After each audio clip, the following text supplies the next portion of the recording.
तारीख 23 मार्च 1931 को लाहौर की सेंट्रल जेल में काफी गहमा गहमी थी।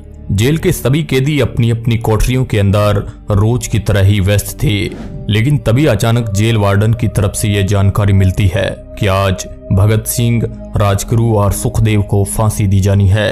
ये बात सुनते ही सारे कैदियों का चेहरा उतर सा गया।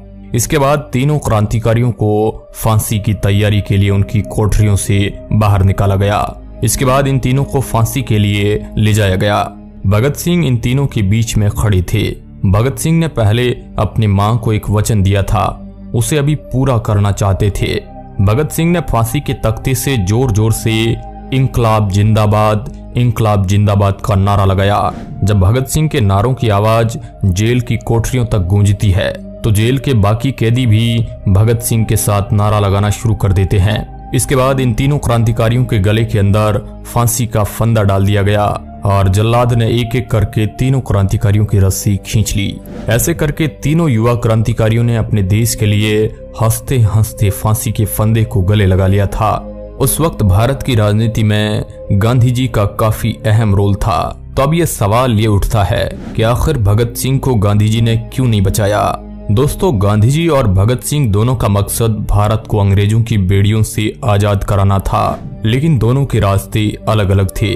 भगत सिंह का मानना था कि गूंगी बहरी अंग्रेजी सरकार को हिंसक तरीके से ही जगाया जा सकता है और भगत सिंह ने आजादी के लिए हिंसक रास्ते को अपनाना सही समझा। भगत सिंह अंग्रेजों से बहुत ज्यादा घृणा करते थे। साथ ही 13 अप्रैल 1919 को हुई जलियांवाला बाग हत्याकांड की घटना ने भगत सिंह को अंदर से हिलाकर रख दिया था। 1921 में जब चोरा चोरी हत्याकांड के बाद गांधी जी ने किसानों का साथ नहीं दिया तो भगत सिंह ने गांधी जी से अलग विचारधारा पर चलने का मन बना लिया। लेकिन भगत सिंह की मेन कहानी की शुरुआत अब होती है जब साल 1928 में साइमन कमीशन भारत के दौरे पर आता है और लाहौर रेलवे स्टेशन पर लाला लाजपत राय के साथ कई लोग साइमन कमीशन का पुरजोर विरोध कर रहे थे, जिसमें भगत सिंह भी शामिल थे। विरोध को ज्यादा बढ़ता देख अंग्रेजी सरकार डर गई और अंग्रेजों ने ताबड़तोड़ लाठी चार्ज कर दिया। इस लाठी चार्ज में घायल होने के कारण लाला लाजपत राय की मौत हो जाती है। अंग्रेजों की इसी टुच्ची हरकत ने भगत सिंह को अंदर से हिलाकर रख दिया था। इस लाठी चार्ज में जिम्मेदार था पुलिस अधिकारी स्कॉट। अब भगत सिंह और उनके क्रांतिकारियों ने ठान लिया था कि इस पुलिस अधिकारी को मारकर ही चैन की सांस लेना है। लेकिन अंतिम समय में चूक होने के कारण स्कॉट की जगह 21 साल का पुलिस अफसर जेपी सैंडर्स मारा गया। इसके बाद चारों तरफ क्रांतिकारियों को पकड़ने की धरपकड़ अंग्रेजों ने तेज कर दी, लेकिन भगत सिंह यहाँ से भी अंग्रेजों को चकमा देकर भाग गए। इसके बाद भी अंग्रेजों के जुल्मकारी नीतियों से भगत सिंह परेशान थे। इसके लिए अंग्रेजी सरकार को जगाने के लिए भगत सिंह और बटुकेश्वर दत्त ने साथ मिलकर सेंट्रल असेंबली में बम फेंक दिया और वहां पर जोर से इंकलाब जिंदाबाद के नारे लगाकर अपने आप को सरेंडर कर दिया। उस वक्त भगत सिंह के पास अपनी रिवॉल्वर भी मौजूद थी। कुछ समय बाद ये सिद्ध हुआ कि भगत सिंह ने इसी रिवॉल्वर का इस्तेमाल पुलिस अधिकारी सैंडर्स को मारने में किया था। इसके बाद पुलिस अधिकारी सैंडर्स की हत्या के मामले में भगत सिंह को अभियुक्त बनाकर फांसी की सजा सुना दी गई। तारीख 5 मार्च 1931 वायसराय और गांधी जी के बीच एक समझौता होता है। गांधी जी और इरविन के इस समझौते में अहिंसक तरीके से पकड़े गए सभी कैदियों को छोड़ने पर सहमति बनी, लेकिन पुलिस अधिकारी की हत्या के मामले में पकड़े गए भगत सिंह को लेकर कोई भी सहमति नहीं बनी। इसके बाद यहाँ से विवाद शुरू होता है। लोगों ने सवाल उठाने शुरू किए कि इधर भगत सिंह जैसे क्रांतिकारी को फांसी दी जा रही है और गांधी जी ब्रिटिश सरकार से समझौता कर रहे हैं। इसके बाद कई जगह सार्वजनिक सभाओं में गांधी जी का विरोध होने लगा और फिर 23 मार्च 1931 को भगत सिंह और दोनों क्रांतिकारियों को फांसी दे दी गई। इसके बाद लोग आक्रोश से भरने लगे, लेकिन लोगों का यह गुस्सा केवल अंग्रेजी सरकार के खिलाफ नहीं था, बल्कि गांधी जी के प्रति भी लोगों में भयंकर गुस्सा था, क्योंकि गांधी जी ने इस बात का आग्रह उस समझौते में नहीं किया कि भगत सिंह की फांसी माफ नहीं की गई तो यह समझौता नहीं होगा। इसके बाद 26 मार्च 1931 को कराची में कांग्रेस का एक अधिवेशन हो रहा था। 25 मार्च को जब गांधी जी वहां पर इस अधिवेशन में हिस्सा लेने के लिए पहुंचे तो लोगों ने उनके खिलाफ जमकर विरोध प्रदर्शन किया और उनका स्वागत काले कपड़े दिखाकर किया। साथ ही गांधी मुर्दाबाद और गांधी गो बैक के नारे लगाए गए। कांग्रेस में सुभाष चंद्र बोस और कई लोगों ने गांधी जी और इरविन के समझौते का विरोध किया। वे मानते थे कि ब्रिटिश सरकार अगर भगत सिंह की फांसी को माफ नहीं कर सकती थी तो ये समझौता करने की जरूरत नहीं थी। हालांकि कांग्रेस वर्किंग कमेटी उस वक्त इस मामले में पूरी तरह गांधी जी के साथ थी।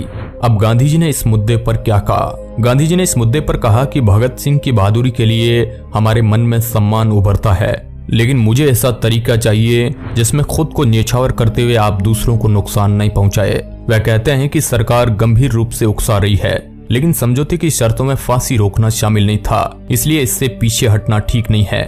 गांधी जी ने कहा कि किसी खूनी, चोर या डाकू को भी सजा देना मेरे धर्म के खिलाफ है। मैं भगत सिंह को नहीं बचाना चाहता था, ऐसा शक करने की तो कोई वजह ही नहीं हो सकती।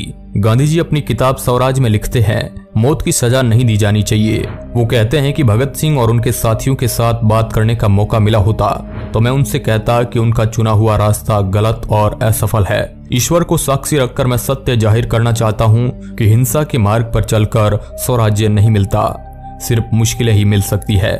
मैं जितना तरीकों से वायसराय को समझा सकता था मैंने कोशिश की। मेरे पास समझाने की जितनी शक्ति थी इस्तेमाल की, जिसमें मैंने अपनी पूरी आत्मा उड़ेल दी। भगत सिंह अहिंसा के पुजारी नहीं थे, लेकिन हिंसा को धर्म नहीं मानते थे।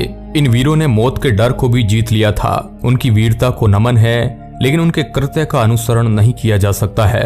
उनके कृत्य का देश को फायदा हुआ ऐसा मैं नहीं कह सकता।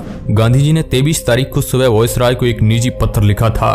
भगत सिंह को बचाने के लिए वायसराय को लिखी उस अनौपचारिक चिट्ठी में गांधी जी ने उन्हें जनमत का वास्ता देते हुए लिखा था, जनमत चाहे सही हो या गलत, सजा में रियायत चाहता है। जब कोई सिद्धांत दांव पर न हो तो लोकमत का मान रखना हमारा कर्तव्य हो जाता है। मौत की सजा पर अमल हो जाने के बाद तो वह कदम वापस नहीं लिया जा सकता है। यदि आप ये सोचते हैं कि फैसले में थोड़ी सी भी गुंजाइश है तो मैं आपसे ये प्रार्थना करूंगा कि इस सजा को, जिसे फिर वापस नहीं लिया जा सकता है, लेकिन इसे थोड़ी स्थगित करने पर विचार करें। दया कभी निष्फल नहीं जाती। गांधी जी सजा खत्म करने की जगह सजा टालने पर जोर क्यों दे रहे थे? लोग आलोचना करते हुए कहते हैं कि गांधी जी ज्यादा से ज्यादा सजा को कुछ वक्त के लिए रोकने के लिए अपील कर रहे थे, जबकि उन्हें सजा खत्म करवाए जाने या फिर उसे कम करवाने की कोशिश करनी चाहिए थी। मगर सवाल यह है कि क्या यह मुमकिन था? हम गुलाम देश में जी रहे थे। भगत सिंह पर पुलिस अधिकारी सैंडर्स की हत्या का इल्जाम था। अंग्रेज चाहते थे कि इन तीनों को मिली सजा बाकी युवाओं को डराए, उन्हें संदेश दे कि अगर उन्होंने अंग्रेजी हुकूमत के खिलाफ हथियार उठाया तो उन्हें बख्शा नहीं जाएगा। और एक और चीज थी जो भगत सिंह, राजगुरु और सुखदेव के खिलाफ जारी थी, वो माफी मांगने के खिलाफ थे। वो अपने लिए किसी तरह की रियायत नहीं चाहते थे। भगत सिंह खुद अपनी सजा माफी की अर्जी देने के लिए तैयार नहीं थे। जब उनके पिता ने इसके लिए अर्जी लगाई तो उन्होंने बेहद कड़े शब्दों में पत्र लिखकर इसका जवाब दिया था। गांधी जी का मानना था कि खून करके शोहरत हासिल करने की प्रथा अगर शुरू हो गई तो लोग एक दूसरे के कत्ल में न्याय तलाशने लगेंगे। लेकिन भगत सिंह की फांसी की सजा माफ करने के लिए गांधी जी ने वायसराय पर पूरी तरह से दबाव बनाया हो, इस तरह के सबूत शोधकर्ताओं को नहीं मिले हैं। फांसी के दिन तड़के सुबह गांधी जी ने जो भावपूर्ण चिट्ठी वायसराय को लिखी गई थी वो दबाव बनाने वाली थी, लेकिन तब तक काफी देर हो चुकी थी। इस विषय पर मौजूद रिसर्च के आधार पर यह कहा जा सकता है कि फांसी के दिन से पहले गांधी और वायसराय के बीच जो चर्चा हुई उसमें भगत सिंह की फांसी के मुद्दे को गांधी जी ने गैर जरूरी माना। इसलिए गांधी जी द्वारा वायसराय को अपनी पूरी शक्ति लगाकर समझाने का दावा सही नहीं जान पड़ता है। भगत सिंह की बहादुरी को मानते हुए उन्होंने उनके मार्ग का स्पष्ट शब्दों में विरोध किया और गैर कानूनी बताया। गांधी जी उनकी सजा माफ नहीं करा सके, इसे लेकर गांधी जी से भगत सिंह की नाराजगी से जुड़े साक्ष्य नहीं मिले हैं। लेकिन भगत सिंह के स्वभाव को देखते हुए लगता नहीं है कि उन्हें यह बात कचोटती रही होगी कि उनकी सजा को माफ नहीं कराया गया। कुछ लोगों का इस बात में भी भ्रम बना रहता है कि भगत सिंह को असेंबली सभा में बम फेंकने के इल्जाम में फांसी हुई थी, लेकिन हकीकत में भगत सिंह को असेंबली सभा में बम फेंकने के लिए नहीं बल्कि पुलिस अधिकारी सैंडर्स की हत्या के मामले में फांसी की सजा सुनाई गई थी। हालांकि दोस्तों, भगत सिंह की फांसी को रोका तो नहीं जा सका, लेकिन भगत सिंह मात्र 23 साल की उम्र में ही इस देश के लिए फांसी के फंदे को हंसते हंसते गले लगा लिया था। देश के ऐसे वीर सपूतों को नमन है। जय हिंद, वंदे मातरम।